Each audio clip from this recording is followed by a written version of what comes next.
ಸೂರ್ಯ ಹುಟ್ಟೋದಕ್ಕೆ ಮುಂಚೆ ನಾವೇನೇ ಬೆಳಗ್ಗೆ ಬೇಗ ಎದ್ದು ಸೂರ್ಯನಿಗೆ ಗುಡ್ ಮಾರ್ನಿಂಗ್ ಹೇಳಿ ವೆಲ್ಕಮ್ ಮಾಡೋದು ದೇಹಕ್ಕೇನೂ ಒಳ್ಳೆಯದು, ಮನಸ್ಸಿಗೂ ಸಹ ತುಂಬ ಒಳ್ಳೆಯದು ಮತ್ತು ಬೇಗನೆ ಕೆಲಸನೂ ಸಹ ಆಗುತ್ತೆ. ಬೆಳಗ್ಗೆ ಎದ್ದ ತಕ್ಷಣವೇ ರೋಡಲ್ಲಿ ವಾಕ್ ಮಾಡ್ಕೊಂಡು ಹೋಗಿ ಮೊಸರು ತರೋಣ ಅಂತ ಹೋಗ್ತಾಯಿದ್ದೆ.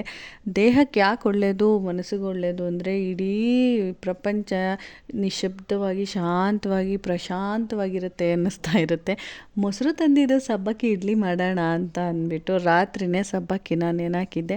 2 ಬಟ್ಲು ಸಬ್ಬಕ್ಕಿಗೆ 2 ಬಟ್ಲು ರವೆ, 2 ಬಟ್ಲು ಮೊಸರು, 2 ಬಟ್ಲು ನೀರು ಹಾಕಿದ್ರೆ ಸಬ್ಬಕ್ಕಿ ಇಡ್ಲಿ ಬೇಗನೆ ರೆಡಿಯಾಗಿ ಹೋಗ್ಬಿಡತ್ತೆ.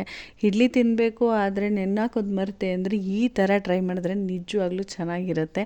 ರಾತ್ರಿನೇ 2 ಬಟ್ಲು ನೈಲಾನ್ ಸಬ್ಬಕ್ಕಿ, ಚಿಕ್ಕ ಸಬ್ಬಕ್ಕಿ ಬರುತ್ತೆ, ಅದನ್ನು ನೀಟಾಗಿ ತೊಳೆದ್ಬಿಟ್ಟು ನೆನೆಹಾಕ್ಬಿಟ್ಟಿಟ್ರೆ ಬೆಳಗ್ಗೆ ಅಷ್ಟೊತ್ತಿಗೆ ಮಲ್ಲಿಗೆ ಹೂ ಥರ ಮೃದುವಾಗುತ್ತೆ. ಅದಕ್ಕೆ ಅದೇ ಬಟ್ಲಲ್ಲಿ 2 ಕಪ್ ರವೆನೂ ಸಹ ಹಾಕ್ಕೊಳ್ಬೇಕು. ಆ ರವೆಗೆ ಸ್ವಲ್ಪ ಒಗ್ಗರಣೆ ಹಾಕ್ಬೋದು. ಸ್ವಲ್ಪ ಎಣ್ಣೆ ಹಾಕ್ಬಿಟ್ಟು ಸಾಸಿವೆ ಜೀರಿಗೆ ಹಾಕಿ 2 ಬಟ್ಲು ರವೆನ ಚೆನ್ನಾಗಿ ಹುರಿದ್ಬಿಟ್ಟು ಅದನ್ನು ಸಬ್ಬಕ್ಕಿ ಜೊತೆ ಮಿಕ್ಸ್ ಮಾಡಿ 2 ಬಟ್ಲು ಮೊಸರು, 2 ಬಟ್ಲು ನೀರು ಹಾಕಿ ರುಚಿಗೆ ಎಷ್ಟು ಬೇಕಷ್ಟು ಉಪ್ಪು ಹಾಕ್ಕೊಂಡ್ಬಿಟ್ರೆ ನಮ್ಮ ಇಡ್ಲಿ ಬ್ಯಾಟರ್ ರೆಡಿ ಆಗುತ್ತೆ. ಇದು 20 ಮಿನಿಟ್ಸು ಆ ಮೊಸರು ನೀರಲ್ಲಿ ನೆನೆಯಬೇಕು. ಅಷ್ಟರಲ್ಲಿ ನಮ್ಮ ಮಿಕ್ಕಿದ ಕೆಲಸ ಚಟ್ನಿ ಮಾಡ್ಕೊಳ್ಳೋದು. ಕೆಲವ್ರು ಸಾಂಬಾರಲ್ಲಿ ತಿಂತಾರೆ, ಸಾಂಬಾರು ಮಾಡ್ಕೊಬೋದು, ಬಟ್ ಚಟ್ನಿ ಬೆಸ್ಟ್ ಕಾಂಬಿನೇಷನು.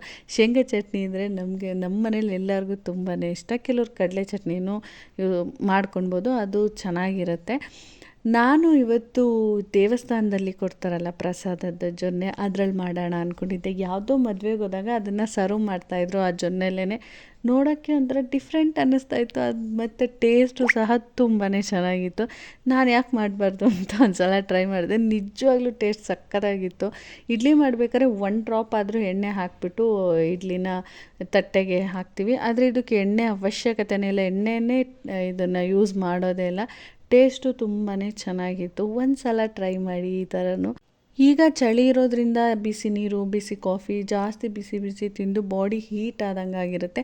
ಆವಾಗ ಈ ಥರ ಸಬ್ಬಕ್ಕಿ ಐಟಮ್ ತಿನ್ನೋದ್ರಿಂದ ಬಾಡಿ ಕೂಲ್ ಆಗುತ್ತೆ, ತಂಪಾಗಿರುತ್ತೆ, ದೇಹಕ್ಕೂ ಒಳ್ಳೆಯದು. ವಿಡಿಯೋ ಇಷ್ಟ ಆದರೆ ಒಂದು ಲೈಕ್ ಮಾಡಿ, ಫಾಲೋ ಮಾಡೋದನ್ನ ಮರಿಬೇಡಿ. ಸಿಗ್ತೀನಿ ಮುಂದಿನ ವಿಡಿಯೋ.